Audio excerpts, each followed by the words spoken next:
I decided to start Dogs Unlimited Rescue in 2010 because I felt there was a need for rescues that actually would take a chance on dogs and cats that truly needed rescued.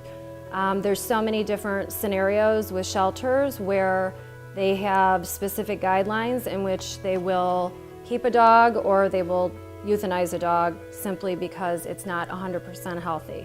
So the dogs that don't have a chance, unless there's those special people who will take a chance on them, then there's very few options for those dogs. Also, I thought it was very important that when people donate money, that they know where their money is going. And all of our money that is donated to us goes directly to the expenses of the animals. Nobody is paid, so all of the money that is donated to Dogs Unlimited Rescue or that we receive through adoption fees goes directly to the care and expenses of the animals.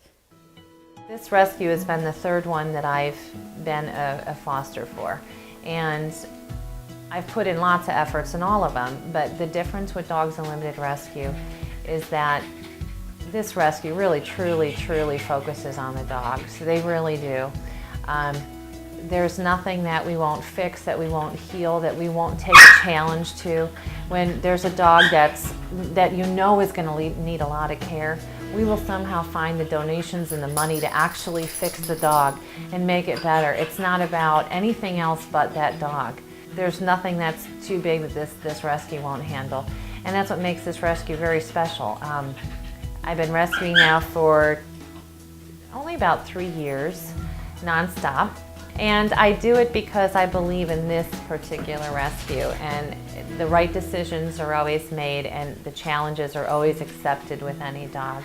And the volunteers, and it's a rescue that appreciates everybody that puts in every effort to it. And that's a great rescue. That's a rescue you want to donate to. It's so wonderful that they take in like the worst of the worst cases. They're not taking in like the cute puppies, well, not only the cute puppies that are easy to adopt out. They take the ones that need help, really need help, whereas she would have just been euthanized. She's so happy, she's so full of life, she wants to be loved. She's just sick, or she was sick. She's just needs some extra love. And a lot of organizations understand you can't do it, but how do you get to know Phoebe and not want to take care of her? Dogs Unlimited Rescue, I have to say, is probably one of the best rescues around. I've volunteered for another rescue that really cannot measure up to Dogs Unlimited. Gina will go out of her way to do whatever she can to save the animals. We have dogs that have terminal illness, and when dogs such as Abbott are dumped off at a shelter and given 2 weeks to live with cancer, no other rescues are obviously going to take him. Number one, they don't want to waste the space. Number two, they know he's going to be dead in 2 weeks. But we look at it as we cannot let him die in a shelter when he has terminal cancer. He needs to have at least the 2 weeks of love and warmth and comfort and a loving home, and he deserves it. He can't speak for himself. We have to speak for these dogs. Yes, they're sick and they're ill and they're old, but there's a dog for everybody, and believe it or not, we find phenomenal homes for these dogs. Some of the worst cases of neglect and abuse and just absolutely horrifying treatment of animals that we have seen. We had one German Shepherd that we took from the city of Cleveland Kennels that somebody had poured acid all over and literally burned her entire body practically. And she was so scared and in so much pain that nobody could even get near her after she ended up in her foster home because she was so worried that somebody was going to hurt her, not to mention burns are so incredibly painful. So we worked with her physically and emotionally for several months before we found that perfect adopter. Beamer was one. He was our little Dogo Argentino. He was just severely emaciated, very small, and it just breaks my heart because he doesn't deserve that. He just deserves so much better, and all of them do. I was literally so shocked. I was afraid when she handed him to me. I was afraid he was going to break some bones. He was just so fragile, and I was so afraid to touch him. I just was afraid I was going to hurt him. But he wasn't expected to live, and he's just our miracle boy. And he's in a fabulous home. She's constantly sending us texts and pictures with him, so it could not have been a happier ending for Beamer.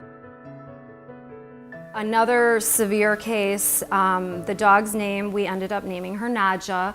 She was rescued from an attic, and she was in horrifying condition. They thought she was dead when they picked her up, and she was not. She was so neglected beyond belief. Her skin was in horrible condition. Her toenails were curled underneath in her feet to the point where she couldn't even stand. Her feet were all infected and torn up.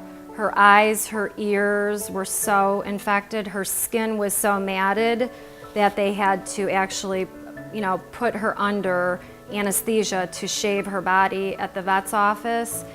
And she ended up going from looking like living death to a beautiful little dog in 2 weeks after she was in our care.